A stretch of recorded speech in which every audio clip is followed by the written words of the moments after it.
कहानी की शुरुआत में हम एक जहाज देखते हैं जिस पर कुछ लोग सफर कर रहे होते हैं। इसी जहाज पर आमी नाम की एक लड़की उदास खड़ी होती है। ईमी इसलिए उदास होती है क्योंकि आज उसकी सालगिरह होती है और उसे लगता है कि उसके वालिद उसके लिए कोई तोहफा नहीं लाए। इतने में उसके वालिद जान उसके पास आते हैं और अपनी बेटी को वाकी टाकी तोहफे में देते हैं। ईमी ये देखकर बहुत खुश हो जाती है। अचानक जहाज पर लोग जोर जोर से चलाने लगते हैं क्योंकि उन्होंने समंदर में छलांग लगाती हुई डॉल्फिन्स को देख लिया होता है। डॉल्फिन्स बहुत तेजी से किनारे की तरफ जा रही होती हैं।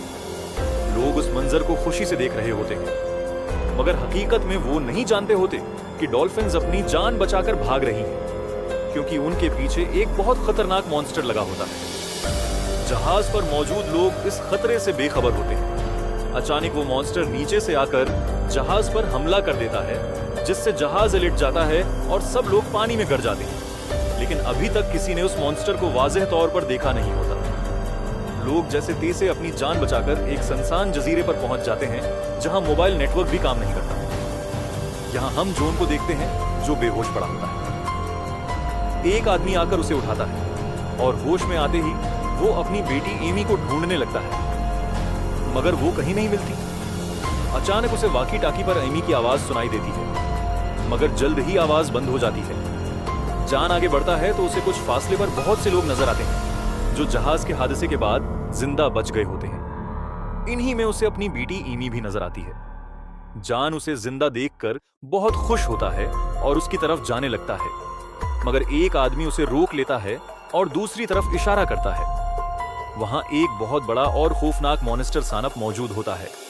उसे देखकर सबकी आंखें खुली की खुली रह जाती हैं। सानिप के करीब मौजूद लोग उसे देखकर भागने लगते हैं, मगर वो उन पर हमला कर देता है और एक एक करके उन्हें खाने लगता है। जॉन अपनी बेटी को बचाने के लिए दौड़ता है, मगर एक आदमी उसे पकड़ लेता है क्योंकि वो जानता होता है कि अगर जॉन आगे गया तो वो मारा जाएगा। जान खुद को छुड़ाने की कोशिश करता है और कहता है कि उसे अपनी बेटी को बचाना है, मगर उसी दौरान वो सानिप ईमी को निगल लेता है। ये सब अपनी आंखों से देखकर जॉन टूट जाता है और जोर जोर से रोने लगता है।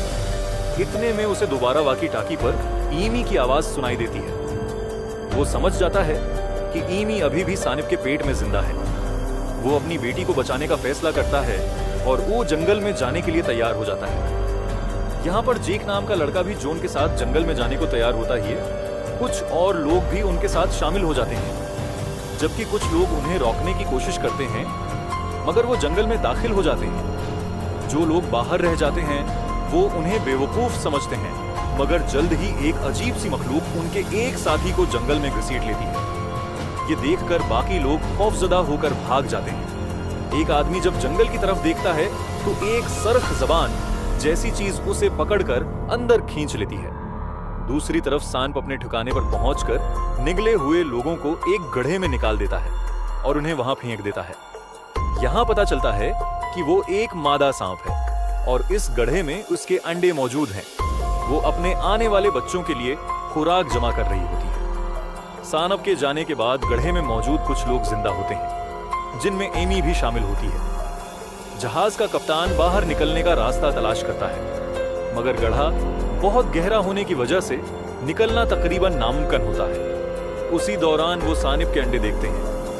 कप्तान इंडों को छूने लगता है, मगर ईमी उसे रोक देती है और कहती है कि अगर इंडे टूट गए तो वो सब मारे जाएंगे। लेकिन एक बिजनेसमैन कहता है कि अगर अभी अंडे तोड़ दिए जाएं तो सांप के बच्चे मर जाएंगे और वो बच सकते हैं। वो एक पत्थर उठाकर अंडा तोड़ देता है, मगर उसमें से एक खतरनाक बच्चा निकलने लगता है। ये देखकर सब लोग डर जाते हैं और एक बड़े पत्थर के पीछे छिप जाते हैं और सानिप का इन लोगों को ढूंढने लगता है। और तभी वो वहां एक जख्मी लड़की को देखकर उसकी तरफ जाता है और वॉट आस्ट खा जाता है उधर जान और उसकी टीम कई घंटों के सफर के बाद एक जगह पहुंचती है जहां उन्हें पुरानी फैक्ट्री दिखाई देती है। और जैसे ही वो अंदर देखते हैं उन लोगों को एक मुर्दा सिपाही नजर आता है। ये लोग उसे देखकर काफी डर जाते हैं, लेकिन ये लोग जरूरत का सामान तलाश करते हैं और उन्हें एक अलमारी में किताबें मिलती हैं। उनसे पता चलता है कि ये जगह दरअसल एक तजुर्बाती लेबॉरेटरी थी जहां जानवरों पर तजुर्बात किए जाते थे और इन तजुर्बात के बाद वो जानवर बहुत बड़े और खतरनाक बन गए थे। आगे बढ़ते हुए वो एक दरख्त के नीचे आराम करने का सोचते हैं।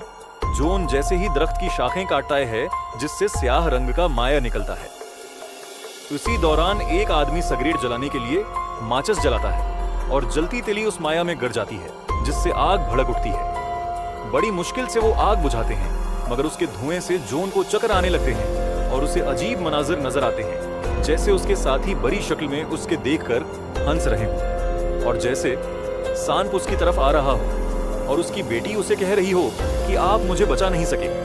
इसी दौरान उसे लगता है कि सांप उसे जकड़ रहा है और खाने वाला है, मगर जीक उसके चेहरे पर पानी डालकर उसे हकीकत में वापस ले आता है। मालूम होता है कि यह सब उस जहरीले माया की वजह से हो रहा था। जब वो पीछे देखते हैं तो उनके कुछ साथी दरख्तों की खतरनाक शाखों, टेंटिकल जैसे हिस्सों में जकड़े हुए होते हैं। वो कोशिश करके कुछ